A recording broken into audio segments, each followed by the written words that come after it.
19 ஆண்டு காலம் ஒரு வீட்டில் வாடகை கொடுக்காம இருக்க முடியுமா? நீதிமன்றத்தில் வழக்கு நடந்தா நீதிமன்றத்தில் பணம் கட்டாமல் இருக்க முடியுமா? மாதந்தோறும் நீதிமன்றத்தில் பணம் கட்டிக்கிட்டு தான் அந்த வழக்கு நடந்துச்சு. கடைசியில் நீதிமன்றத்தினுடைய ஆணைக்கேற்ப அந்த வீட்டை காலி பண்ணி அவர் போயிட்டாரு. ஏற்கனவே இவர் வீடை காலி பண்ண உடனே நீதிமன்றத்தில் அவர் அந்த வாடகையை வாங்கிக்கிட்டாரு. அது அந்த ஹவுஸ் ஓனர்லேயே ரிப்போர்ட் பண்ணியிருக்கணும்.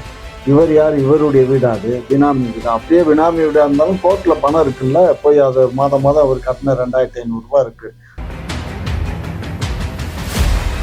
அவர் ஒரு கருத்தை ஒண்ணு வெளிப்படுத்துறாரு. இல்ல, கருத்தை வெளிப்படுத்திட்டோம்னா இல்ல, உங்களுக்கு ஆதரவா இருந்தா ஒரு நிலைப்பாடும், அவர் ஒரு நடுநிலையான ஒரு பார்வையை முன் வச்சா அவர் ஒரு சங்கின்னு ஒரு முத்திரை குத்துறதுங்கிற ஒரு இருக்குல்ல. இல்ல கண்ணு, அதாவது நான் என்ன சொன்னா, வெள்ளைக்காக்கா பறக்குது அப்படின்னு சொன்னா, ஆமா வெள்ளைக்காக்கா பறக்குதுன்னு சொல்றதுக்கு நான் என்ன முட்டாளா? இல்ல, நான் என்ன முட்டாளா ஐயா? என்ன பேக்குறீங்க? அந்த ஆளு வெள்ளைக்காக்கா கருப்பு காக்கா பறந்துகிட்டு இருக்கு, அதை பார்த்துட்டு வெள்ளைக்காக்காங்கிறாரு. நீங்களும் தலையாட்டுறீங்க, ஊர் மக்களும் சேர்ந்துக்கிட்டு 10 பேர் தலையாட்டினாங்க. 10 பேர் சேர்ந்து அது கருப்பு காக்கா வெள்ளைக்காக்கா. அந்த வெள்ளைக்காக்கா தான் 2021 உங்களுக்கு திமுகவுக்கு நல்ல வேலை செஞ்சு கொடுத்து உங்க ஆட்சி அமர்த்த வரைக்கும் வச்சிருக்காரு. இங்க பாரு கண்ணே, அவரு கிராஸ் பெல்ட்டா இருந்தான்னா, நூலா இருந்தான்னா, பூநூலா இருந்தா யாருக்கு என்ன கண்ணு? எங்களுக்கு யாரை கண்டும் பயம் இல்லை. எங்களுக்கு பயம் மீண்டும் மோடி ஆட்சிக்கு வந்தா இந்த தமிழகம் மட்டுமல்ல, ஒட்டுமொத்த இந்தியாவே கபாலீஸ்வரம் செஞ்சிருவானுங்க. அது சர்வாதிகார நாடா மாறி போயிடும். அதைத்தான் நாங்க பதிவு பண்றோம்.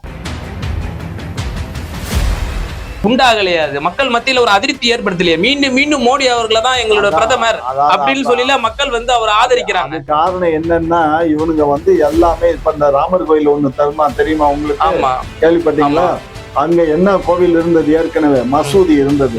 மசூதி இருந்த இடத்த இடிச்சிட்டு இவங்க ராமர் கோயில் கட்டுறான். இதுக்கு 7 நீதிபதிகள் கொண்ட 5 நீதிபதிகள் கொண்ட பெஞ்ச், 5 பேரும் ஒரே மாதிரி தீர்ப்பு கொடுக்குறாங்க. புரிஞ்சுக்கோங்க.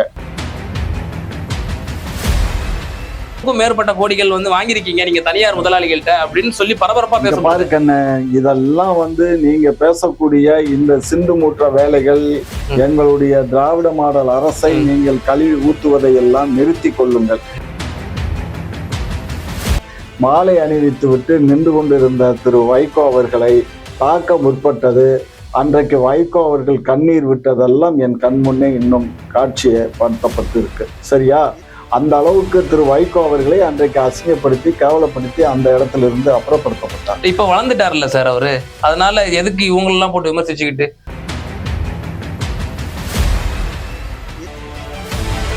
சந்தேகம்னு வந்துருச்சு. செந்தில் பாலாஜி சந்தேகத்திற்கு அப்பாற்பட்டவர். செந்தில் பாலாஜி மேல வழக்கு தொடுத்ததே நாங்க தானேயா.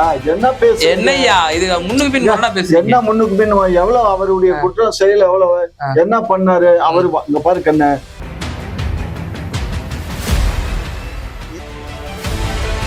அதாவது நாங்க பங்காளிக தான், அதுல ஒன்றும் மாற்று கருத்து இல்லை. நாங்க பங்காளி தான். நான் தான் சொல்றேனே, இங்க இருக்கக்கூடிய பாரதிய ஜனதா கட்சி, காங்கிரஸ், இவர்களை தவிர, கம்யூனிஸ்டுகளை எல்லாம் தவிர மற்றவர்கள் எல்லாமே தமிழகத்துல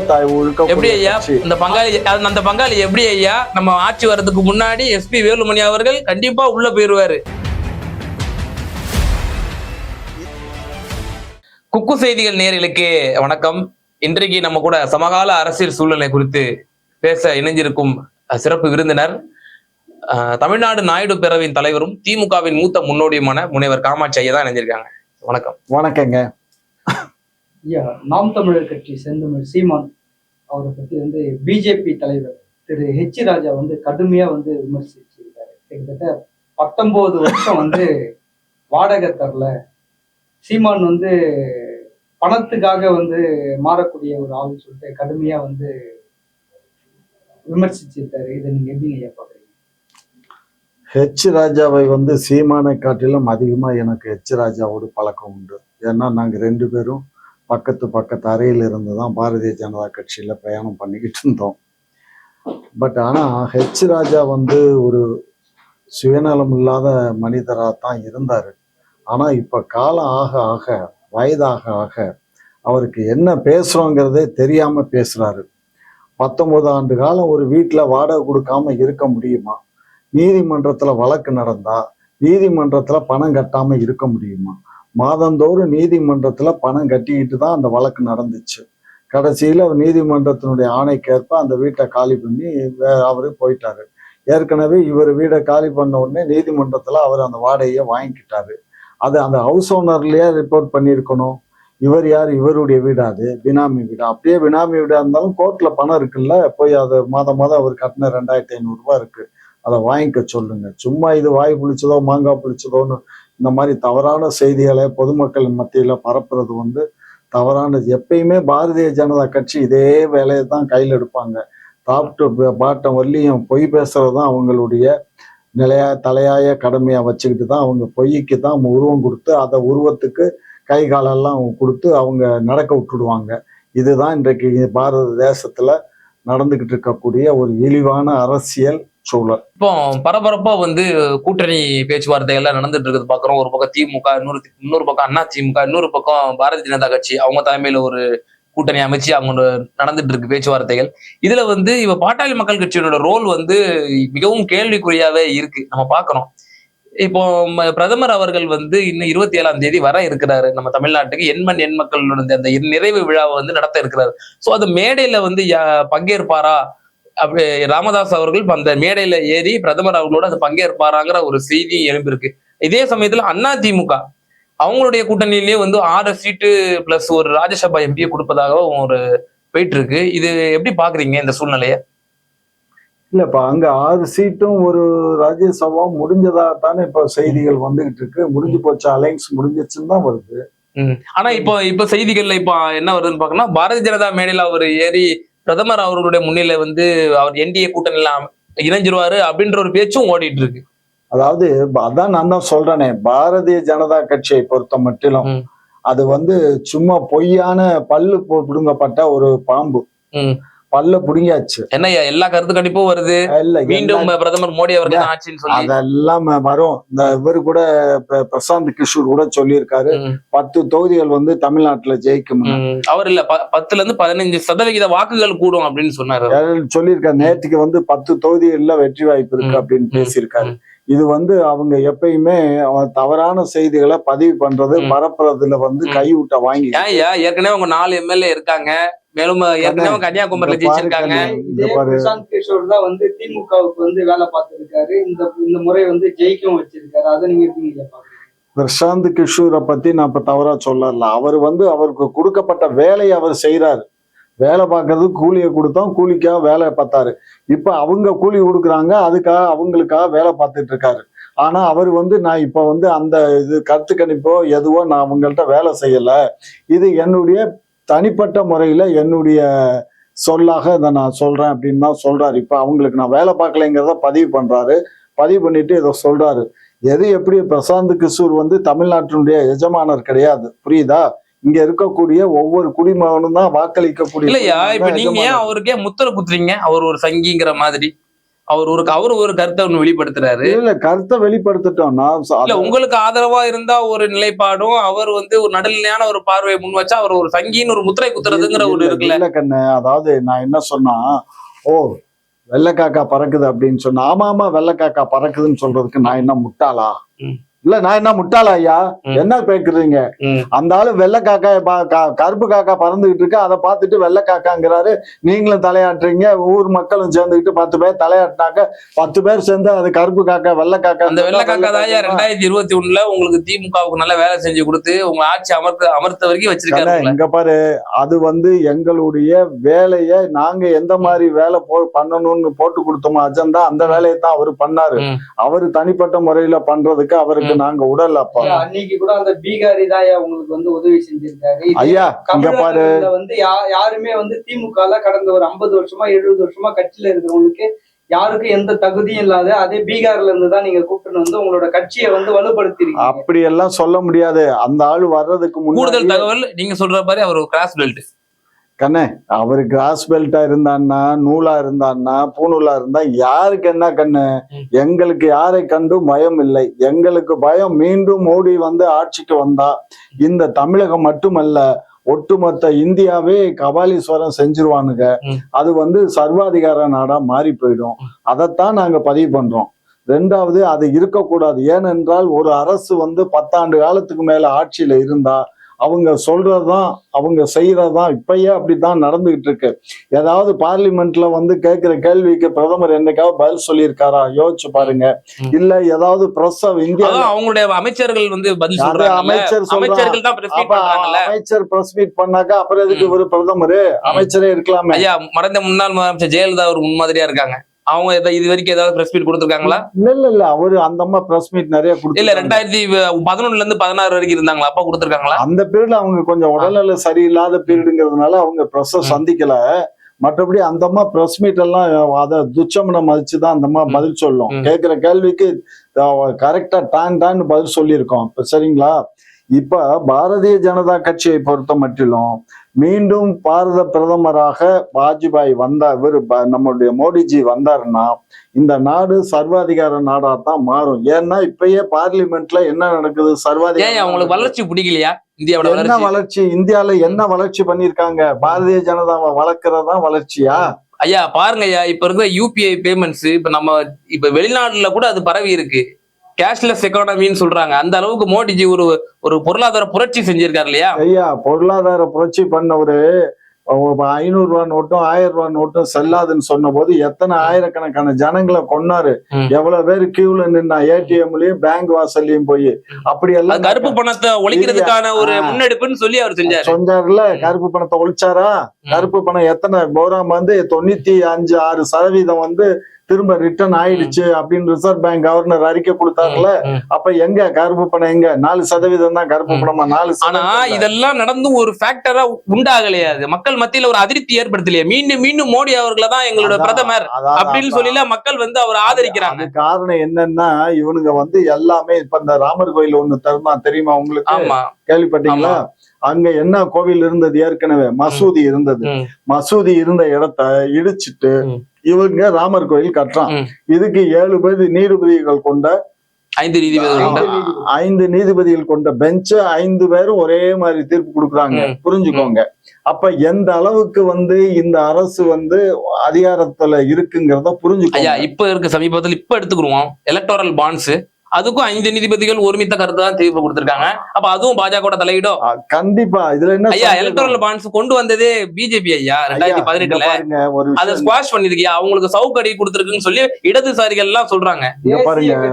தேசிய கட்சியில அதிக அளவு வந்து பணம் பெற்றுள்ளது பிஜேபி கட்சி. மாநில கட்சியில வந்து தமிழ்நாட்டுல திமுக தான் அதிக அளவுல வந்து இந்த பாண்டை வச்சு வந்து பணம் வாங்கி இருக்கிறாங்க ஒரு குற்றச்சாட்டு. நாங்க பாண்டை வச்சு வாங்கல. பாண்டு மூலியமா எங்களுக்கு நன்கொடை வந்திருக்கு. இது வந்து நன்கொடை கொடுத்தது நாங்க இப்ப சுப்ரீம் கோர்ட்ல சொல்லியிருக்காங்கல்ல, யார் யார் கொடுத்திருக்காங்க, எவ்வளவு கொடுத்திருக்காங்கன்னு நீங்க லிஸ்ட் அவுட் பண்ணி சொல்லணும்னு சொல்லியிருக்காங்க.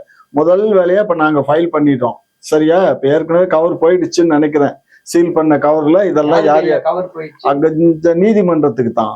இப்ப திமுக வசமா சிக்க போகுது. இந்த எலக்ட்ரல் பாண்ட்ஸ்ல பிஜேபி சிக்குதோ இல்லையோ, அதுல திமுக வந்து பயங்கரமா பல்கா அடிச்சிருக்காங்க. 600க்கும் மேற்பட்ட கோடிகள் வந்து வாங்கிருக்கீங்க நீங்க தனியார் முதலாளிகள்கிட்ட அப்படின்னு சொல்லி பரபரப்பா பேச பாருக்கண்ண. இதெல்லாம் வந்து நீங்க பேசக்கூடிய இந்த சிந்து மூற்ற வேலைகள், எங்களுடைய திராவிட மாடல் அரசை நீங்கள் கழுவி ஊத்துவதை எல்லாம் நிறுத்தி கொள்ளுங்கள். ஏனென்றால் திராவிட மாடல் அரசு எலக்ட்ரல் பாண்ட்ஸ்ல திமுக எந்த ஒரு பயனும் அடையலன்னு சொல்ல வரீங்க? பயன் அடையவில்லை. எங்களுக்கு நன்கொடை வந்திருக்கு. பயன் அடையவில்லைன்னு எப்படி? அது வெளிப்படைத்தன்மையா வாங்கிக்கலாமே. வெளிப்படைத்தன்மை இதே மாதிரிதான் நன்கொடை தேசிய கட்சி அறிவிச்சிருக்காங்க. அதனால எங்களுக்கு வந்திருக்கு. எங்களுக்கு ஓப்பனா ஓப்பன்ல எல்லாரும் நன்கொடை கொடுத்ததோ அன்னைக்கு சொல்லியிருப்பாங்க. அவங்க வருமான வரியை செலுத்திருப்பாங்க. இவங்கதான் ஒரு ஜீவோ போட்டு இந்த மாதிரி எலக்ட்ரல் பாண்ட்ல கொடுத்தாச்சுன்னா அதுக்கு வருமான வரி கட்ட வேண்டியது இல்லை. நீங்க அரசியல் கட்சிக்கு நீங்க நன்கொடை கொடுக்கலான்னு ஒரு இது போட்டது, ஜீவோ போட்டது யாரு? ஒன்றிய இப்போது இருக்கக்கூடிய ஒன்றிய அரசு தான் அந்த ஜீவோ போட்டுச்சு. அதனுடைய பேஸ்ல தான் இது வந்துச்சு. அதுல தலையிடவே கூடாது, யாருமே அதுல வந்து கருத்து கேட்க கூடாது அப்படின்லாம் சொன்னதுக்கு அப்புறம் தான் இப்ப நீதிமன்றம் வந்து ஒரு தீர்ப்பு கொடுத்துருக்கு. இது வந்து இந்திய அரசியல் அமைப்பு சட்டத்துக்கு உட்பட்டது தான். அதனால நீங்க எவ்வளவு யார்கிட்ட வாங்கினீங்க, எவ்வளவு வாங்கினீங்கிறத அறிவிக்கணும் அப்படின்னு சொல்லியாச்சு. இப்ப எல்லா ஐயா, கட்சியும் இதுக்கு முன்னாடி அறிவிப்பாங்க. நீதிமன்றத்தை நீங்க சந்தேகிச்சீங்க. இப்ப என்னன்னா நீதிமன்றம் வந்து ஜனநாயகத்துக்கு உகந்ததா வந்து சொல்லியிருக்குன்னு இல்ல இல்ல இல்ல ஏன் இந்த முரண்பட்ட கருத்து? அதாவது இல்ல சில விஷயங்களை வந்து அவர்கள் சரியாக சொல்லும் போது சரியாக இருக்கு, சில விஷயங்களை தவறாக சொல்லும் போது தவறு என்று சுட்டி காட்டுவதற்கு இந்திய குடிமகனாகிய எனக்கு ஒரு பிரஜைக்கு இருக்கக்கூடிய உரிமைதான். அந்த உரிமையின் அடிப்படையில தான் நான் அதை சுட்டி காட்டுறேனே தவிர நீதிபதிகள் மீது நான் களங்கம் கற்பிக்க விரும்பவில்லை. ஏனென்று சொன்னால் இன்றைக்கு இருக்கக்கூடிய நீதிமன்றங்கள் இன்றைக்கு சரியாக தலைமை நீதிபதி அவர்கள் காய் நகர்த்துகின்ற காரணத்தினால் மட்டும்தான் இன்றைக்கு இந்தியா காக்கப்பட்டிருக்கு. இல்லை என்றால் இன்றாரம் இந்த நாடு கபாலீஸ்வரம் செய்யப்பட்டு நாசமாக போயிருக்கும். ஐயா, தொடர்ச்சியா வந்து செந்தமிழ் சீமான் வந்து பாட்டாளி மக்கள் கட்சி தலைவர் டாக்டர் மருத்துவர் ஐயா வந்து விமர்சிக்க கூடாதுன்னு சொல்லியிருக்காரு. விசிகால இருந்து திருமாவளவனை வந்து விமர்சிக்க கூடாதுன்னு சொல்லியிருக்காரு. வைகோவை வந்து விமர்சிக்க கூடாதுன்னு சொல்றாரு. ஆனா திமுகவை மட்டும் கடுமையா வந்து விமர்சிக்கிறாரு. அதை நீங்க எப்படி ஐயா பாக்குறீங்க? அதாவது எங்க அப்பன் குதிருக்குள்ள இல்லைன்னு சொல்லுவான். அதாவது அவங்க அப்பா குதிரில ஒளிஞ்சுக்கிட்டு இருந்தாக்கா அதுக்குள்ள இல்லைன்னு சொன்னா அப்ப என்ன அர்த்தம்? அதுக்குள்ள இருக்காருன்னு அர்த்தம். அது மாதிரி இவர் எங்களுடைய தோழமை கட்சியில வந்து விமர்சிக்க வேண்டாம்னு சொன்னா, இதே தோழமை கட்சியில உசிலம்பட்டியில ஒரு கடந்த 4 ஆண்டுகளுக்கு முன்பாக மாலை அணிவித்து விட்டு நின்று கொண்டிருந்த திரு வைகோ அவர்களை தாக்க முற்பட்டது, அன்றைக்கு வைகோ அவர்கள் கண்ணீர் விட்டதெல்லாம் என் கண் முன்னே இன்னும் காட்சியை படுத்தப்பட்டு இருக்கு. சரியா? அந்த அளவுக்கு திரு வைகோ அவர்களை அன்றைக்கு அசிங்கப்படுத்தி கேவலப்படுத்தி அந்த இடத்துல இருந்து அப்புறப்படுத்தப்பட்டார். இப்ப வளர்ந்துட்டாருல்ல சார் அவரு, அதனால எதுக்கு இவங்களெல்லாம் போட்டு விமர்சிச்சுக்கிட்டு? நம்மளோட எதிரி திமுக, அவங்களே நம்ம வந்து அடிப்போம். கரெக்ட். நீங்களே இப்ப கேள்வி அவர் கேட்டாரு, நீங்க பதில் சொல்லிட்டீங்க. அந்த மாதிரி ஒரு எண்ணம் இருக்கலாம். ஏன்னா தான் வளர வளர எல்லாத்தையும் அனுசரிச்சு அரசியல் பண்ணணும். அதாவது என்னன்னா அரசியல் என்பது சந்தர்ப்ப சூழ்நிலைக்கு தக்கவாறு தன்னை மாற்றிக்கொள்ள வேண்டியது தான் அரசியல். நாளைக்கு திமுகவையும் அனுசரிச்சு வருவாருன்னு சொல்லிட்டு பாக்குறீங்களா நீங்க? இதுல வந்தா என்ன வேண்டான்னு இல்லையே. நான் தான் சொல்றேனே, தமிழகத்துல இருக்கக்கூடிய எல்லா கட்சியிலுமே வந்து அவங்களுக்கு வந்து அரசியல்ல பதவிதான் முக்கியமே தவிர இந்த கட்சியோட கூட்டணியா அந்த கட்சியோட கூட்டணியாங்கிறதெல்லாம் பார்க்க மாட்டாங்க. நீங்க நல்லா பாருங்க. இப்போ டாக்டர் ஐயா இருக்காருல்ல, டாக்டர் ஐயா, அந்த டாக்டர் ஐயா எங்க இப்ப கூட்டணி பேசுறாரு? அதிமுக கூட பேசுறாரு, பாரதிய ஜனதா கூட பேசுறாரு. நேத்திக்கு பூரா என்ன தகவல் கிடைச்சது? 6 சீட்டு ஒரு ராஜ்யசபா முடிஞ்சிருச்சு டாக்டருக்கு அப்படின்னு சொன்னாங்க. இன்னைக்கு என்ன சொல்றாங்க? டாக்டர் ஐயா வந்து அவருடைய மேடையில, யாரு நம்ம பிரதமர் ஐயாவுடைய மேடையில ஐயா டாக்டர் ஐயா வருவாரு அப்படின்னு தகவல் சொல்றாங்க. அப்ப இதெல்லாம் எதை காட்டுது? சந்தர்ப்பவாத அரசியலை தான் காட்டுது. இப்ப எனக்கு ஒரு கேள்வி வருது. இப்போ தமிழ் தேசியத்தை தூய வடிவில கொண்டு போறேன் அப்படின்னு சொல்லி அவர் அரசியல முன்னெடுத்துட்டு கொண்டு போறாரு திரு சீமான் அவர்கள். இப்போ இதுல வந்து அவர் என்ன சொல்றாரு? திருமாவளவனையும் ராமதாஸையும் இவங்களா வந்து விமர்சிக்கிறது நம்ம கட்சிக்குள்ள இல்லைன்றாரு. இவங்களாம் அப்படி கற்றவர்களான்ற ஒரு கேள்வி வந்துரும் இல்லையா மக்கள் மத்தியில? தமிழ் தேசியத்தினுடைய பார்வையில திருமாவோ அவர் ராமதாஸோ அப்படி கற்றவர்கள் அப்படிங்கிற ஒரு பார்வையும் போயிடும் இல்லையா? அதனால விமர்சிக்காதீங்க. கண்டிப்பா தான். ஏன்னு கேட்டீங்கன்னா, பதவியில இருக்கவங்க தான் அந்த குற்றவாளிகள் மாதிரியும், பதவியில் இல்லாதவங்க புனிதர்கள் மாதிரி தான் இந்த நாட்டுல சித்தரிக்கப்படுது. இல்ல, அவருக்கு சீமானுக்கு என்ன நிர்பந்தம் இவங்களெல்லாம் விமர்சிக்காதீங்க அப்படின்னு சொல்றதுக்கு? அதாவது அந்த கட்சியில இருக்கக்கூடிய தொண்டர்கள் தன்னிடம் வருவதற்குரிய இது ஒரு தூண்டில். 100க்கு 100 அதுதான். அவர் வலை வீசுகிறார், தூண்டில்னு சொல்ல முடியாது, வலை வீசுகிறார்.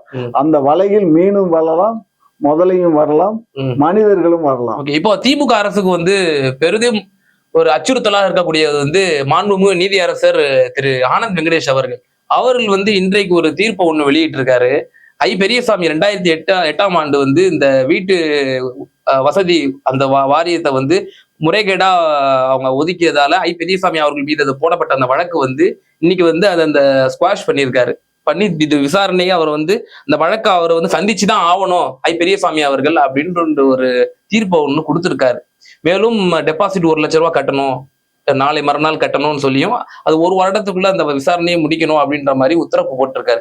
சோ உங்களுக்கு தொடர்ச்சியா உங்களுடைய அமைச்சர்கள் மீது சரி, உங்க அரசுக்கு வந்து நெருக்கடி வந்துகிட்டே இருக்கு. இதோட இம்பாக்ட் வந்து இந்த வரக்கூடிய நாடாளுமன்ற தேர்தலில் இருக்குமா? இதெல்லாம் வந்து தவறான செயலே இல்லைங்க.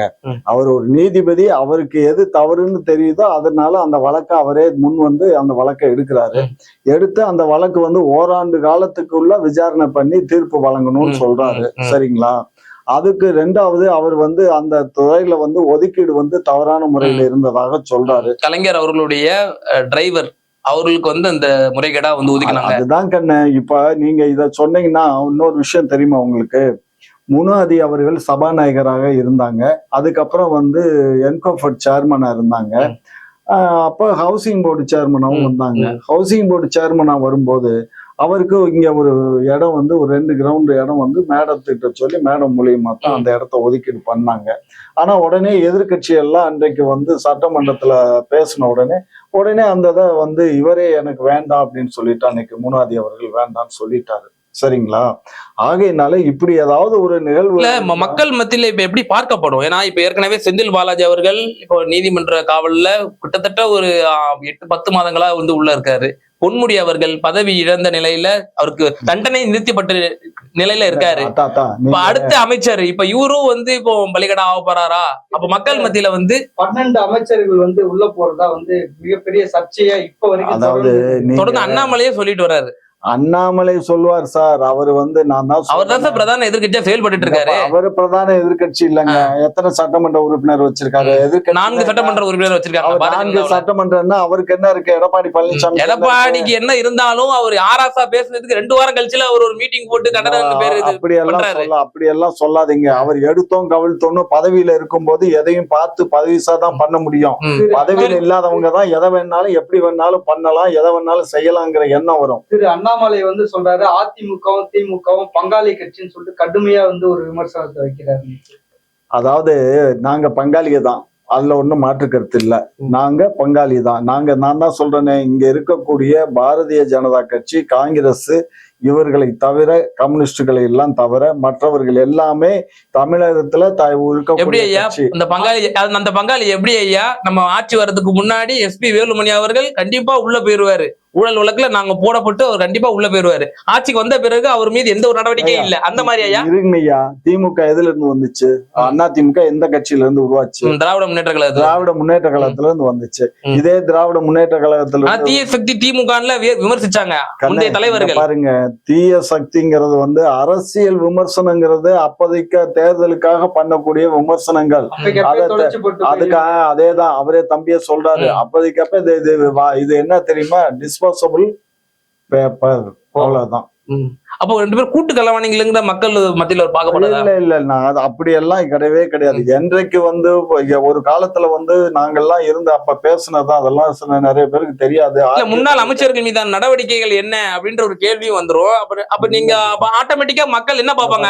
இப்ப இந்த அதிமுகவும் திமுகவும் கூட்டு சதி பண்றாங்கப்பா, அப்ப மாற்று கட்சியா இருக்கக்கூடிய இந்துத்துவா பாஜகவுக்கு போவாங்க, இல்ல 6 தமிழ் தேசியத்துக்கு நாம் தமிழர் போறாங்க. கண்ணே, அப்படி எல்லாம் சொம்படிக்கிற கட்சி இல்ல கண்ணு.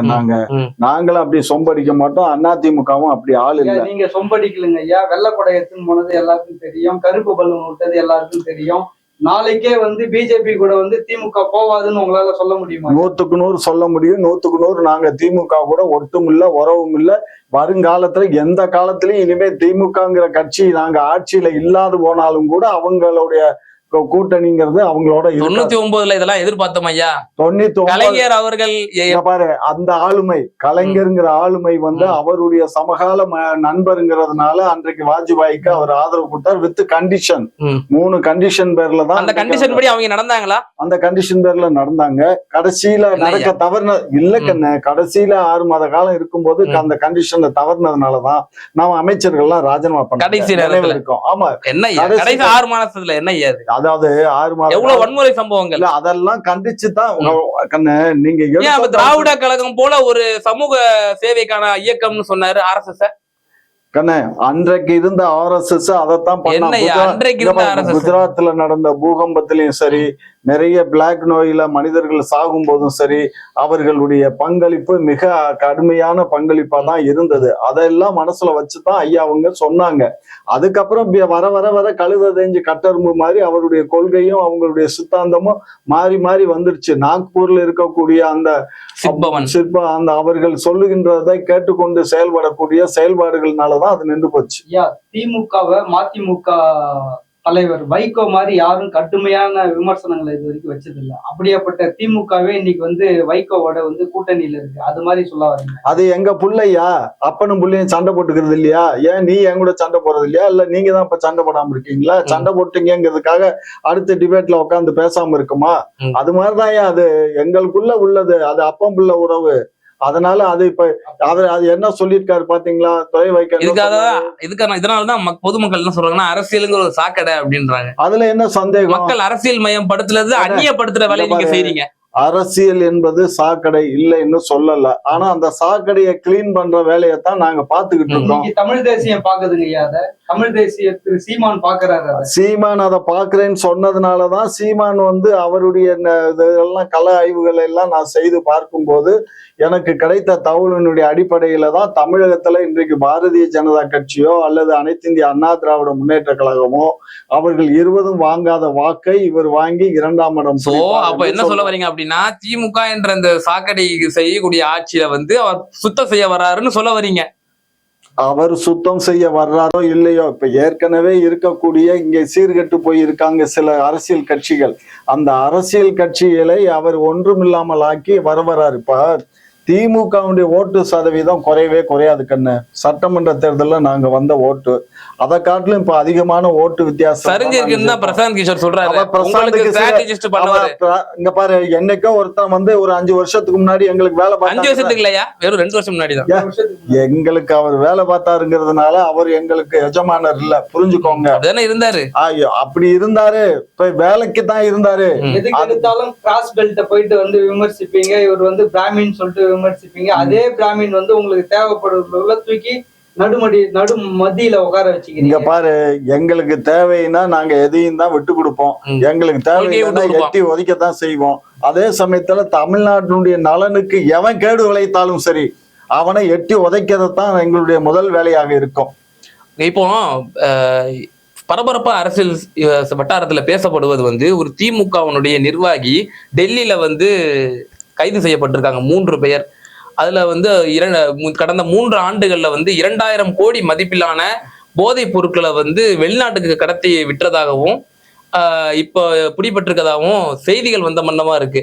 இப்போ நம்முடைய முதல்வர் அவர்கள் ஆட்சிக்கு வந்ததுல இருந்து இந்த போதை ஒழிப்புல வந்து ரொம்ப முனைப்பா வீரியமா செயல்பட்டு வரதை பாக்குறோம். இப்படி இருக்க பட்சத்துல தன்னுடைய கட்சி சொந்த நிர்வாகியே இப்படி செயல்பட்டு இருக்கும் போது எப்படி பாக்குறீங்க? ஏங்கண்ணே, எங்க கட்சியில ஏறக்குறைய 1.5 கோடி தொண்டர்கள் இருக்காங்க. இதுல ஏதோ ஒரு தொண்டன் வந்து தவறு செய்தாக்க அந்த தவறை அந்த தொண்டர் வந்து முதல்வர் அவர்களுக்கும் நெருக்கமா இருக்காரு, உதயநிதி அவர்களுக்கும் நெருக்கமா இருக்காரு. கட்சியில இங்க பாருங்க, ஒரு விஷயம் புரிஞ்சுக்கோங்க. கட்சியில நான் இங்க இருக்கேன், நானும் அவங்க எல்லாத்துக்கூட தான் நெருக்கமா இருக்கேன்.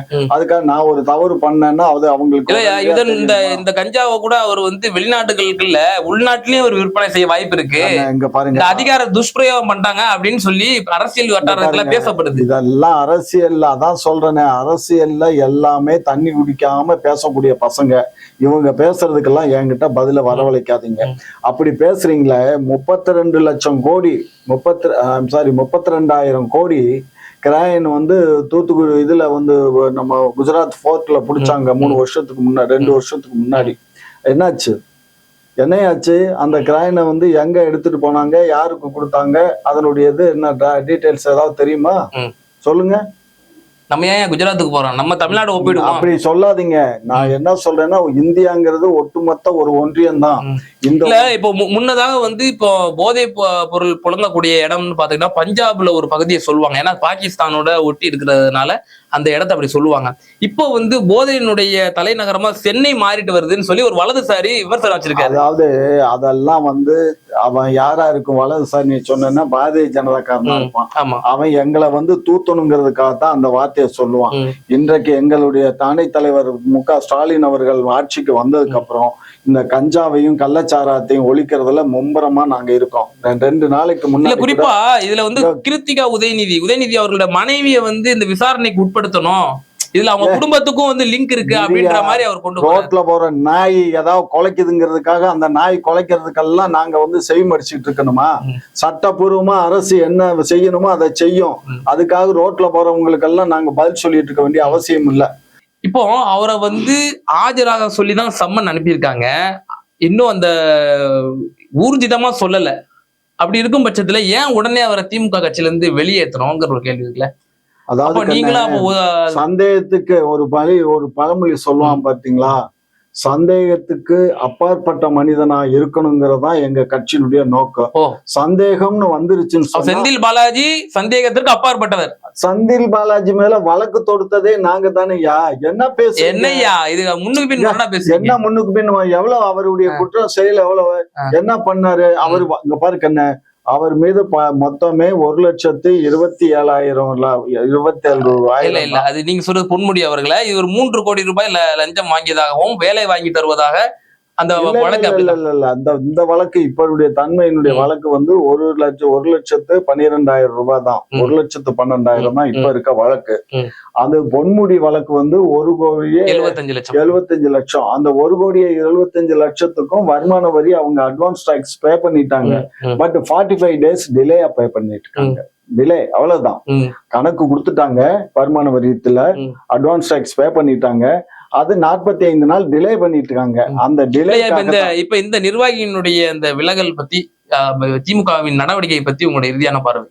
திமுகவை பொறுத்த மட்டும் நாங்க வந்து குற்றவாளி யாரா இருந்தாலும் சரி, நானாக இருந்தாலும் சரி, அல்லது அவருடைய புதல்வனாக இருந்தாலும் கூட எங்களுடைய முதல்வர் வந்து நடவடிக்கை எடுப்பதில் தவற மாட்டார். கண்டிப்பாக நியாயம் கிடைக்கும். தமிழகத்து மக்களை வாழ்வ வைக்க வேண்டும் என்பதுதான் எங்களுடைய தலையாய கடமையை தவிர தமிழக மக்களை இம்சப்படுத்தி நாங்கள் சந்தோஷப்படும் ஜாதியை சேர்ந்தவர்கள் அல்ல. உங்களுடைய இவ்வளவு நேரம் எங்கள்கிட்ட வந்து பகிர்ந்து பல விஷயங்களை வந்து நீங்க அழுத்தம் திருத்தமா எங்களுக்கு எங்க நேயர்களுக்கு தெரிவிச்சதுக்கு ரொம்ப நன்றி. ரொம்ப நன்றி. வணக்கம்.